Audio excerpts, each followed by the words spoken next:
In the year 101 BC, after Saturninus was no longer in office, Rome was visited by emissaries from Pontus. These emissaries journeyed to Rome in order to petition the Senate for a formal treaty on behalf of their king, Mithridates VI. To guarantee the Senate's compliance, the Pontic emissaries came well stocked with gold for the buying of senatorial votes. Unfortunately, the subject of a treaty with Pontus caused political upheaval within the Senate because Pontus's neighbor, the Kingdom of Bithynia, already held an official status as friend and ally of the Roman people. Many times Bithynia had begged the Senate for military aid against Mithridates' constant attempts to invade her borders. Yet, as the senatorial debate continued week after week, the Senate seemed to slowly creep round to favor Mithridates' petition. Though he was no longer in office, Saturninus continued to draw massive crowds to the Forum Romanum through speeches outlining the abuses of power practiced by those who controlled the Senate. As the debate swung in favor of Mithridates, Saturninus publicly accused half of Rome's Senate of accepting bribes from his emissaries.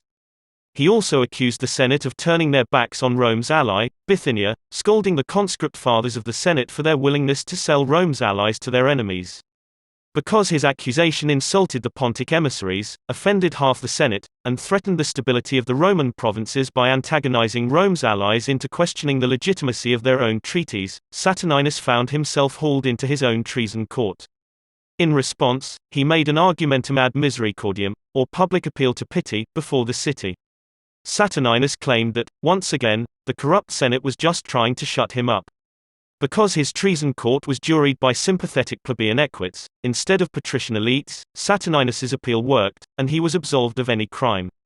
Though Saturninus had played no small role in keeping Marius re-elected to the office of consul, by 100 BC and the defeat of the German invasion, Marius found himself politically isolated. As always, he had the support of the people and of his legions, but his radical reforms to both law and military had alienated him from much of the Senate. Now the brilliant general, with no more wars to hide behind, had to prove he could command in the political arena, with half the Senate against him. Once again, Marius funded Saturninus's run for a second term as tribune of the plebs for the 100 BC year. He needed Saturninus to enact yet another land bill. This new land bill was needed to settle the Italian legions he had conscripted in order to face the Germans. Although Marius's Numidian veterans had been successfully granted land in Numidia, the Senate was not going to be duped a second time. Marius knew they would fight him every step of the way. Saturninus enlisted the help of a friend who, though himself a patrician, supported the Populares. Gaius Servilius Glaucia was a brilliant lawmaker who had framed Saturninus's laws so well that they could not be later overturned by the Senate. Marius, as payment, undertook to fund Glaucia for election as praetor. Unfortunately, scandal surrounded the election for the 100 BC term. In an attempt to stop Saturninus from winning election, the optimates gathered all their constituents, and ordered them to vote across the board, flooding the election by voting for anyone and everyone but Saturninus. Because the votes were watered down, Saturninus, despite his popularity with the people, managed only to come in 11th place in the tribunate election. The person who landed the 10th spot was a man by the name of Quintus Nonius. We are told by the historians that Gaius Servilius Glaucia, in order to make room for Saturninus within the 10 available seats of the tribunate, arranged the murder of Quintus Nonius. Whether this is true, or merely sensationalism on the parts of the historians, the fact still remains that the sudden, and unexpected murder of one of the 10 elected tribunes of the plebs made room for Saturninus to be admitted to the 10th seat of the office. The most important legislation written in 100 BC was Saturninus's law, framed by Glaucia, that would grant land outside of Italy to the veterans of Marius's German campaign. But, because this group of veterans were conscripted from the Italian poor, who had been freed from debt bondage, the bill seemed to make Italians equal with Romans. This caused a massive swell in Roman pride, and gave the optimates the perfect talking points with which to oppose the bill. Gaius Marius cares more about Italians than he does Romans because he, himself, is an Italian from Arpinum, became the gist of the narrative. That the brunt of the army that saved Rome from the Germans were Italian did not matter to the indignant public. Placing Italians on equal footing with Romans became a point of national pride. The Senate adamantly opposed this bill and, to make certain they could not dismantle the law as soon as Saturninus, Glaucia, and Gaius Marius were out of office, Glaucia framed the law around a holy oath to Rome's god, Jupiter Optimus Maximus. Every member of the Senate, from the moment the bill passed the plebeian assembly, had 5 days to swear this oath to Jupiter stating they would uphold the law. Failure to take the oath would result in an exorbitant fine, and immediate expulsion from Rome. This was too much for the Senate. Not only was their right to debate laws being stripped from them, but now they were losing their right to even disagree. Now, an opinion which opposed the agenda of the Populares meant automatic exile from their homes.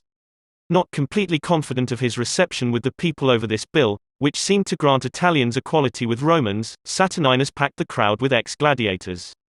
These ex-gladiators came armed with wooden clubs and cudgels. Additionally, to make certain the vote went according to Saturninus's design, he encouraged rural voters from the Italian countryside to come into the city and cast their votes. Next, Saturninus encouraged the attendants of Marius's Italian veterans, for whom the bill was written, to also make the journey, and cast their votes. Not since Tiberius Sempronius Gracchus tried to pass his land bill had the Forum Romanum been packed with so many people. Because Saturninus filled the city with sympathetic voters, his bill successfully passed the plebeian assembly. For the next 5 days, Rome's Senate argued and debated whether or not they should take the oath. But, with the bill having already passed the plebeian assembly, the clock was ticking. The people awaited the Senate's capitulation, and swearing of the oath. Metellus Numidicus, however, stated he would take no such oath under the threat of coercion. Even Gaius Marius, concerned over the precedent that threatening senators into capitulation might ultimately pose to the future of Rome's government, claimed he would not take the oath. Such a statement from Gaius Marius must certainly have seemed a betrayal to both Saturninus and Glaucia. However, by the end of the 5th day, Gaius Marius wavered. He took the oath. Because he was the senior consul, his example was followed by the rest of the Senate, with the exception of Metellus Numidicus. Numidicus chose to pay the exorbitant fine and go willingly into exile, rather than lose his right to debate the subject. Sadly, not all Rome's senators had the wealth to follow his example. Unfortunately, with the heavy-handedness of their land bill, Saturninus and Glaucia revealed themselves to the Senate as demagogues. Demagogues were those politicians who pandered to the desires and prejudices of the masses, otherwise ignorant of the complications of law-making, to accomplish their own ambitions. This they further demonstrated by legislating yet another bill which required Rome's state treasury to purchase, no matter the price, grain enough with which to fill the bellies of all Rome's poor. However, because of a season or two of bad harvests, as well as the shortage resulting from Sicily's slave war, the grain supply was already stretched too thinly. Saturninus, from his place on the rostra, surrounded by the hungry masses, promised them there was grain enough for everyone. Saturninus accused the wealthy Senate, more interested in keeping their purses fat, of manufacturing the grain shortage by buying up all the grain in order to sell at a markup. Quintus Servilius Caepio the Younger, who was the son of the man exiled for his arrogance at Erasio, served as city quaestor for this same year. Caepio opposed the bill on the grounds that the treasury could not afford to purchase grain in the amounts Saturninus had promised the urban poor. So, when Saturninus took his bill to the plebeian assembly to have it ratified, Caepio the Younger packed the crowds with thugs bearing wooden clubs. One of the tribunes of the plebs, who opposed Saturninus, attempted to have the vote nullified by declaring he heard the sound of thunder. Thunder was an ill omen, and necessitated the cancellation of a vote until the following day. Saturninus, however, turned on his fellow tribunes and threatened, unless the Senate remains quiet, the thunder might be followed by hail. At this point, Caepio's thugs attempted to disperse the crowds through the use of violence. Despite these efforts, Saturninus got his grain bill passed through the support of Marius's Italian veterans, whom he encouraged, again, to enter the city in order to sway the vote. Marius was now compromised by the excesses of his own puppets. He knew that in order to repair his reputation, he had to break with Saturninus and Glaucia and, for once, side with the Senate. Saturninus and Glaucia quickly realized that without the support of Marius, or his legions, their only hope was to retain office, which protected them from any form of prosecution. Saturninus, taking a page from Marius's book, proclaimed he would stand for a 3rd term as tribune of the plebs, and maybe a 4th, and then a 5th. After all, what was the office of consul when it was a tribune of the plebs who wrote legislation, and controlled the mob? Additionally, Lucius Aquitius, the so-called son of Gaius Gracchus, announced his candidacy to run as tribune of the plebs as well. Though the mos maiorum hindered an ex-consul from standing for another consulship until 10 years had passed, no such tradition existed for the office of tribune of the plebs. Saturninus, though advised not to run for the office, was reminded that Tiberius Gracchus had been assassinated during his attempt at a 3rd term. Unfortunately, Saturninus could not be legally forced to withdraw his candidacy. But, when Gaius Servilius Glaucia announced he would run for a second term as praetor, Gaius Marius, as consul, refused his candidacy. The same standards applied to the praetorship as the consulship. This started a landslide accusation of hypocrisy leveled at the man who had dominated the consul's chair for 6 of the previous 8 years.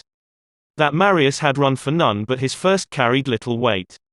With the Forum Romanum packed more and more with supporters of Saturninus, Accuses and Glaucia, Marius's refusal to accept Glaucia's candidacy meant very little. On the day of the election, with the Forum filled to bursting, Gaius Servilius Glaucia got into an altercation with another man who was also running for the praetorship.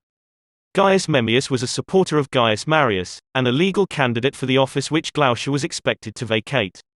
The altercation led to bloodshed, and when it was over, Gaius Marius lay dead at Glaucia's feet. This was now the second election where the death of a candidate seemed attached to Glaucia.